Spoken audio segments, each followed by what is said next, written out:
United States drone attacks have targeted al-Qaeda leaders in Yemen in recent days, and a Yemeni government official says a military helicopter was shot down by militants, killing those on board. And this is all part of this war against al-Qaeda in Yemen, a holdout for the Islamic insurgent group. To discuss just how much of a threat al-Qaeda poses in the Arabian Peninsula, let's bring in terrorism expert Samuel Makinda from Murdoch University. Nice to have you with us, Dr. Makinda. Let's look first of all at the potency of al-Qaeda in Yemen. Is it a cohesive, dangerous force still? Well, it is, because the Yemen government is not in full control of what is happening within its territory.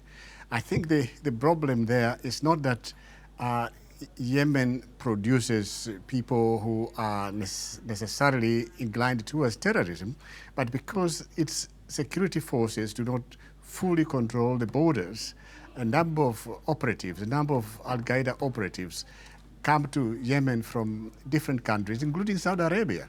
And they find a home in Yemen because they're able to hide and stay there for a long time without being detected. And this is despite the drone attacks that target al-Qaeda operatives and al-Qaeda targets inside the country? Well, Stan, you cannot defeat terrorism with drones. I think drones eliminate a few leaders here and there and may give pleasure to the people who use them to say, well, we have attacked them. But I don't think that you can eliminate terrorism using drones. You need to have better intelligence. You need to have the capacity to detect and arrest and foil attacks by terrorists. We've heard over and over in recent years how the drone attacks, how American intelligence has been able to break up al-Qaeda, to take out the main leadership, to disrupt the money trail. And yet we're looking at what's happening here in Yemen, connected to Ayman al-Zawahiri, the leader of al-Qaeda, which seems to show that al-Qaeda is still a united international force. Is this still the case?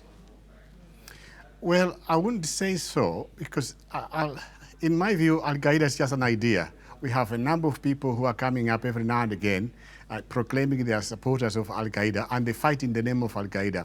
But al-Qaeda itself is just an idea, and al-Zawahiri does not have the capacity to organize teams as some intelligence sources might suggest.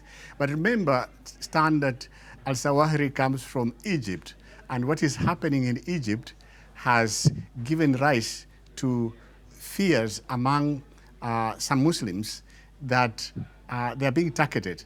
They're being targeted not just by the West, but also by some Muslims who have sold their souls to the West.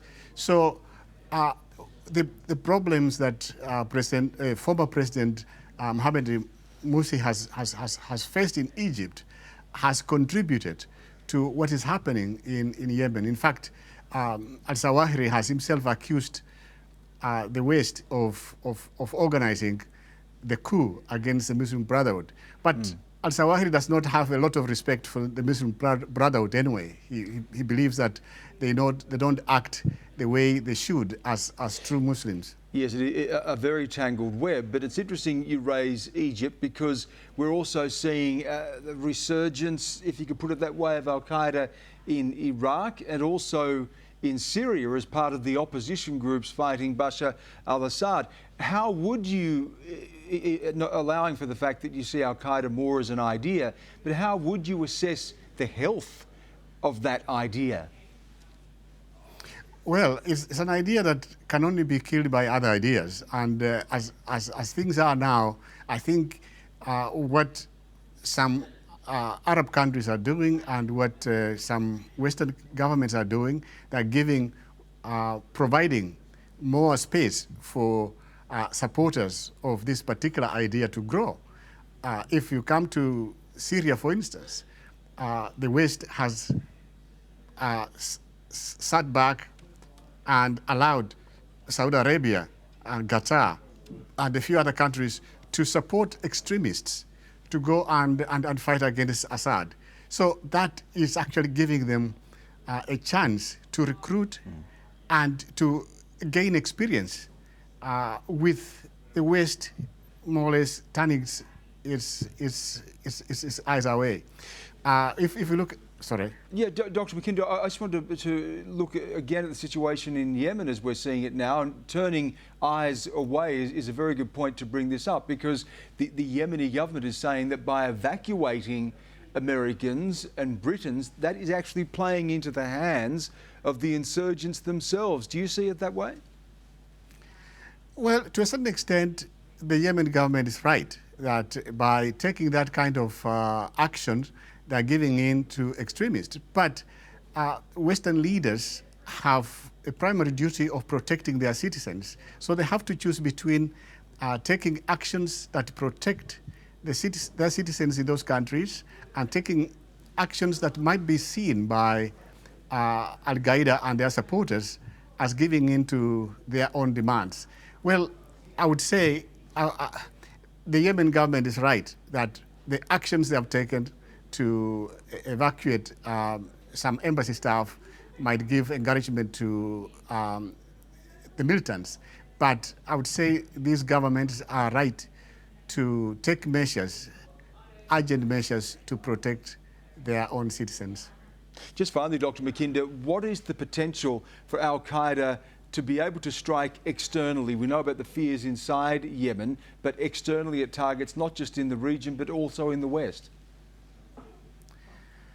Well, I would say it's much more difficult for them to attack in the West because our Western intelligence agencies have been beefed up. They are now more prepared than they were 12 or so years ago when they attacked the United States.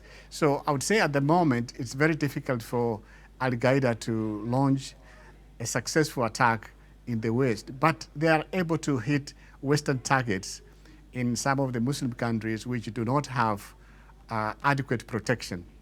Dr. Makinda, again, thank you so much for joining us here on Newsnight. My pleasure.